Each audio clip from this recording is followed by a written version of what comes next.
Hello and thank you for joining us. My name is Ben Sheen from Stratfor's editorial team. With me today is VP of Global Analysis, Reva Bhalla, to discuss the deteriorating state of Saudi-Iranian relations. So Reva, in the aftermath of Saudi Arabia's execution of radical Shiite cleric Nima al-Nima on January the 2nd, we saw a major flare-up in Tehran when a mob actually stormed the Saudi embassy. In the mainstream media, they're treating this as a significant event that's leading to a breakdown of relations between Iran and Saudi Arabia.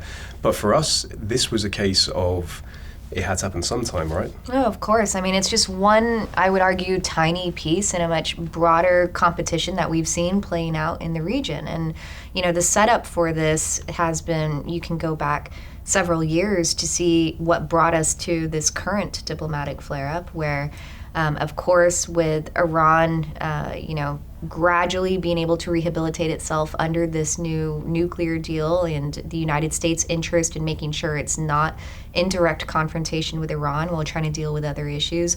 All of that combined is creating a shift in the balance of power in the region where the Sunni powers feel like they need to counterbalance Iran much more aggressively.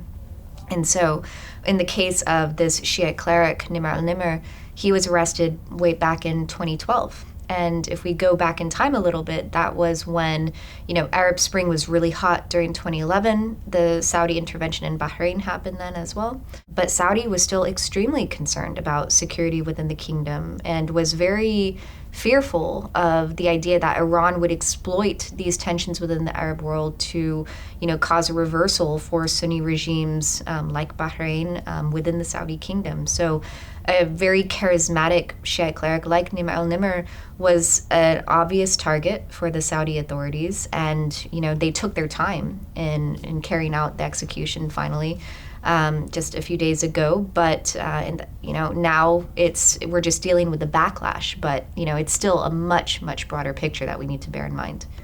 So clearly the Saudis wouldn't have chosen to execute him right now unless they felt fairly secure in their position. What do you think prompted them to actually make the move now as opposed to any other time? Well, they definitely delayed quite a bit. He was only sentenced to death in 2014. And then a year later, the Supreme Court upheld that sentence. And so really it was up to the king to say, okay, here's the date that he will be executed. And they were trying to mitigate the backlash as best as they could. So he was executed alongside 46 other suspects. Most of those were Sunnis with alleged ties to al-Qaeda. They were trying to dilute the attention on Nima al-Nimr, but at the same time, it didn't take much time for, to get more of a response out of Iran and out of Shiite activists in a number of different areas. So I think, Saudi Arabia on the one hand wants to show it's going to use a very strong hand when it comes to any sort of Shiite unrest within the kingdom. And the execution is a part of that narrative. At the same time, it's very, cognizant of the concerns that arise from, instigating further unrest through such actions and through such security crackdowns. And that is really the big challenge for the Saudi royals moving forward, because we know that's not the only security concern, that you still have a rising jihadist threat as well to manage. And on top of that, you have quiet but growing competition amongst the Saudi royals as we work out issues of succession, and royal authorities who are in charge of the security portfolio. So all of that combined, I think it was just an inevitable act, but one that the Saudis had to be very cautious in carrying out. So clearly there's a tangled web domestically, but regionally as well. Who have we actually seen come out and support the Saudis? And has anyone actually condemned their actions? So this was really interesting, right? It was a test for the Saudi coalition. And Saudi has been working very hard to show that it has real backing amongst its Sunni neighbors when it comes to the objective of counterbalancing Iran. And so what we've seen so far is Bahrain was an easy one. They are already, attached to Saudi's hip, so to speak. They're very dependent on Saudi security. I mean, Saudi actually intervened directly in Bahrain to reinforce the regime there back in 2011. And so Bahrain was already taking a very hardline stance against Iran. No, question as to why they cut diplomatic relations following Saudi's lead.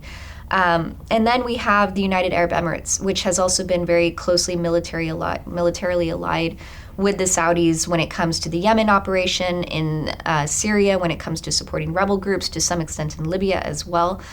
So the UAE was also, a big backer in downgrading its diplomatic relationship with Iran to show its solidarity with Saudi.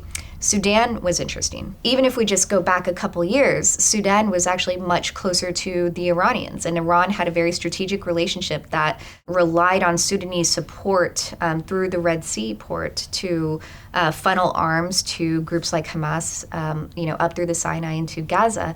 And that was obviously a line of supply that Saudi wanted to counter, and they did that with their financial largesse, that they provided a lot of financial assistance to countries like Sudan.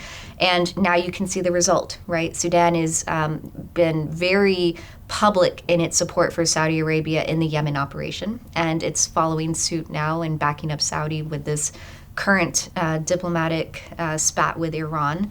And, Kuwait is also very tightly aligned with the Saudis, but they have to be concerned about their own Shiite minority population. So they took an extra day to figure out what their response was going to be, but eventually the Kuwaitis also recalled their ambassador. So, an uneven coalition, but still Saudi is showing that it at least has some support, while other countries like Egypt, for example, they're going to take a much more nuanced approach and be careful not to really go deep into these sectarian issues, as much as maybe Saudi would want them to. Well, clearly it's an important part of the world to watch now and going forward.